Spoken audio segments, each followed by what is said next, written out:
Негізі әке шешем жақсы көремін. Бізге бір идеальный болып көрінгенмен, олар да жас болды ғой. Олар да қуды, ішті, жеді, жүрді, мысалы да. Бірақ оны саған айтпайды ол. Мамаң айтып отпайды ғой. Мен сен батяңа дейін қайратпен жүргем 2 жыл. Болмағасын батяңа тие салдым деп айтпайды ол. Оны қалай білуге болады айтайын ба сіздерге? Просто әжелеріңізбен по душам әңгіме айту керек. Просто әжелерің бұқой көзін ұстап аласыңдар. Или сендерді кішпей ма? Шын ауылға бардым өткенде сөйтіп әжемен кәдімгі күшті әңгіме кетіп жатыр да, сөйтіп әжем ашылып кетті бір кезде.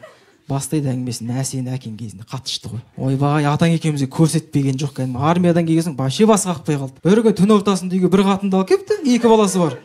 Анау Қайрат деген досы бар ғой, білесің бе? Мамаң бывший, который сол екеуі бірігіп соны алып келіпті, ананы үйленемін дейді соған. Ойбай, шуладық та қалды түн ортасында, әйтеуір қойды әйтеуір көндіріп, болмағасын ана әйелді апарып тастадық 2 баласымен. Содан кейін барып алды ғой сен шешеңді 3 баласымен. Ойлақын базы жоқ деді. Болады ғой енді адам болғасын кейін жарайды, семья болып тұрып кетсе жарайды ғой. Сен жоқ қой, қайдағы одан саған аяқ ауыр кезінде шешең кетіп қалып үйден. Оны атаңмен барып аяққа жығылып сен босан қойсаң қайтып әкеліп алғанбыз дейді. Бір семьяны аман алып қалыппын кәдімгідей. Сөйтіп риза болып енді жарайды, одан кейін нормально болып кетсе болды ғой дедік. Сені өлтіріп ала жаздаған бір кез дейді. Что за хэппи хаус неме семьяда жүрген мен.